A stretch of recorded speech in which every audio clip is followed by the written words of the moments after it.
ಜಗದ್ಗುರು ಮಡೋಳೇಶ್ವರ ಕರ್ತೃಗದಿಗೆ ನತಮಸ್ತಕನಾಗಿ ಗರ್ಗದ ಜಾತ್ರೆ ಉತ್ಸವ ಇದೇ ತಿಂಗಳ 28ಕ್ಕೆ ಪ್ರಾರಂಭಗೊಂಡಿತು. ನಿನ್ನೆ ಪೂಜೆ ಆಗಿ ಬೆಳಗಿನ ಜಾವ 5 ಗಂಟೆಗೆ ಕರ್ತೃಗದಿಗೆ ಪೂಜೆಯನ್ನು ಸಲ್ಲಿಸಿ ಭಜನಾ ಪ್ರಾರಂಭ ಆಗಿದೆ. ಭಜನಾ 15 ದಿವಸ ರಾತ್ರಿ ಹಗಲು ಕೂಡಿ ಭಜನಾ ನಡೀತದೆ, ಹೊಟ್ಟೆ ಬಂದಿರೋದಿಲ್ಲ. ತದನಂತರ ನಾವು ಪ್ರತ್ಯೇಕ ಕಾರ್ಯಕ್ರಮ ಮಾಡಿದ್ರು ಕೂಡ ಮತ್ತೆ ಬೇರೆ ಕಡೆ ವೇದಿಕೆ ಮಾಡಿ ಅದು ವಿಶೇಷ ಕಾರ್ಯಕ್ರಮ ಅಂದರೆ ಇವತ್ತು ನಾಳೆ ಮಕ್ಕಳ ಕಾರ್ಯಕ್ರಮ ಇರ್ತದೆ. 31ನೇ ತಾರೀಕಿನ ದಿವಸ ಧಾರ್ಮಿಕ ಸಭೆ ಇರ್ತದೆ. ಆ ಧಾರ್ಮಿಕ ಸಭೆಯಲ್ಲಿ ಗೋಗಳ ಸಂರಕ್ಷಣೆ ಮತ್ತು ಕೃಷಿ ಮಹತ್ವವನ್ನು ಕುರಿತು ಮಾತನಾಡ್ತಾರೆ. 1ನೇ ತಾರೀಕು ಹಳ್ಳಿಯ ಸೊಗಡು ಡಕ್ ಸಾಹಿತ್ಯ ಅಂತೇಳಿ, ಅಂದ್ರೆ ನಮ್ಮ ಭಾರತೀಯ ಸಂಸ್ಕೃತಿ ಪರಂಪರೆ ಹೇಗಿತ್ತೋ ಹಾಗೆ ಅದನ್ನು ಯಥಾವತ್ತಾಗಿ ಹೇಳ್ತಾರೆ. 2ನೇ ತಾರೀಕು ವ್ಯಕ್ತಿತ್ವ ವಿಕಾಸನ, ಅಂದ್ರೆ ದೈಹಿಕ ಬೌದ್ಧಿಕ ಮಾನಸಿಕವಾಗಿ ನಮ್ಮ ಮಕ್ಕಳು ಬೆಳೀತು ಅಂದ್ರೆ ನೈತಿಕ ಮಟ್ಟನ ಹೆಚ್ಚಿಸ್ತದೆ. ಅದರಿಂದ ವ್ಯಕ್ತಿತ್ವ ವಿಕಾಸನ ಕುರಿತು 2ನೇ ತಾರೀಕು ಮಾತನಾಡ್ತಾರೆ.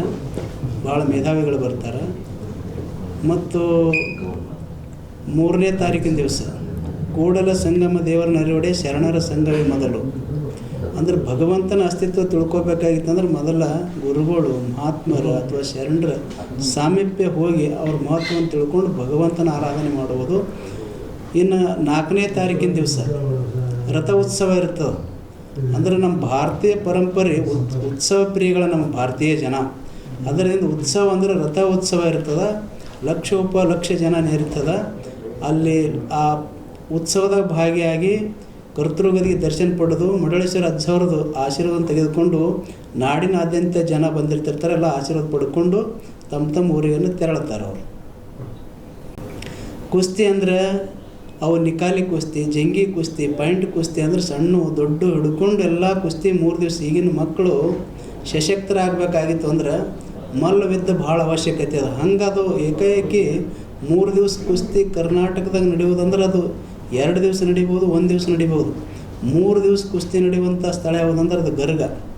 ಅಲ್ಲಿ 3 ದಿವಸ ಕುಸ್ತಿ ಇರ್ತವೆ. ತದನಂತರ ನಮ್ಮ ರೈತನ ಉತ್ಸಾಹ ಕಡಿಮೆ ಆಗಬಾರ್ದು, ರೈತನ ಶಕ್ತಿಯನ್ನು ಕುಗ್ಗಬಾರ್ದು ಅಂಥೇಳಿ ಗಾಢ ಓಡಿಸೋದು, ಅಂದರೆ ಎತ್ತುಗಳನ್ನು ಶಕ್ತಿಯುತವಾಗಿ ವಹಿಸಿಕೊಂಡು ಅಲ್ಲಿ ಗಾಢನ ಓಡಿಸ್ತಾರೆ, ಎತ್ತುಗಳ ಪ್ರದರ್ಶನಕ್ಕೆ ತರ್ತಾರೆ. ಅದು ಕೂಡ ಗರ್ಗದ ಮಠದಲ್ಲಿ ನಡೀತದೆ. ಇಷ್ಟೆಲ್ಲ ಕಾರ್ಯಕ್ರಮ ನಡೆಯುವಂಥ ಏಕೈಕಿ ಮಠ ಯಾವುದಂದ್ರೆ ಅದು ಗರ್ಗ ಮಡೋಳೇಶ್ವರ ಮಠ. ಶ್ರೀ ಜಗದ್ಗುರು ಮಡೋಳೇಶ್ವರಾಯ ನಮಃ. ಪ್ರತಿ ವರ್ಷದಂತೆ ಈ ವರ್ಷವೂ ನಮ್ಮ ಮಡೋಳೇಶ್ವರ ಜಾತ್ರಾ ಮಹೋತ್ಸವ ಪ್ರಾರಂಭ ಆಗಿದೆ. ಇದು 28ನೇ ತಾರೀಕಿನಿಂದ ಭಜನಾ ಕಾರ್ಯಕ್ರಮ ಸ್ಟಾರ್ಟ್ ಆಗಿದೆ. 28ರಿಂದ 4ನೇ ತಾರೀಕು ಮಟ್ಟ ಪ್ರತಿ ದಿವಸ ದಾಸೋಹ ಸೇವೆ ಭಜನೆಯಿಂದ ಮಡೋಳಜನ ಕೀರ್ತನೆ ಮಾಡ್ಕೊತ 4ನೇ ತಾರೀಕು ರಥೋತ್ಸವ ಇದೆ. 4ನೇ ತಾರೀಕು ರಥೋತ್ಸವ ಆದಮೇಲೆ ಮುಂದೆ ಒಂದು ಕೃಷಿ ಕ್ರೀಡಾ ಅಂಥೇಳಿ ಒಂದು ಮಡೋಳಜ್ಜ ಇದ್ದಾಗಿಂದನೂ ಒಂದು ದೇಸಿ ಕ್ರೀಡಾ ಅಂಥೇಳಿ ಒಂದು ಕುಸ್ತಿ, ಬಯಲು ಕುಸ್ತಿ ಒಂದು ಪರಂಪರೆ ಬರ್ತಾ ಇದೆ. ಅದು 3 ದಿವಸ ಬಯಲು ಕುಸ್ತಿ ನಡೀತೈತಿ. ಅದೇ ರೀತಿಯಾಗಿ ಕಾಲಿಗಾಡ ಸ್ಪರ್ಧೆ ಇರ್ತೈತಿ. ಎಲ್ಲ ರೈತರ ಒಂದು ಜಾತ್ರಾ ಮಹೋತ್ಸವ ರೈತರಿಗೆ ಎಲ್ಲರಿಗೂ ಕ್ರೀಡೆಗಳು ಅನುಕೂಲ ಆಗಲಿ ಅಂಥೇಳಿ ಈ ನಮ್ಮ ಮಡೋಳೇಶ್ವರ ಜಾತ್ರಾದಲ್ಲಿ ಎಲ್ಲ ಇಂಥವು ಮುಗಿಬಂದ ಕಾರ್ಯಕ್ರಮಗಳು ಇರ್ತವೆ. ಇದ್ರ ಕೂಡ ಮಣಿಪುರ ಚನ್ನಬಸವ ಮಹಾಸ್ವಾಮಿಗಳು ಅವ್ರದ್ದು 7ನೇ ತಾರೀಕು ದಿವಸ ಇಲ್ಲಿ ಅವ್ರದ್ದು ಪುಣ್ಯಸ್ಮರಣೆ ಮಾಡುತ್ತಾ ಈ ಜಾತ್ರಾ ಮಹೋತ್ಸವ ಸಮಾಪ್ತ ಆಗುತ್ತೆ.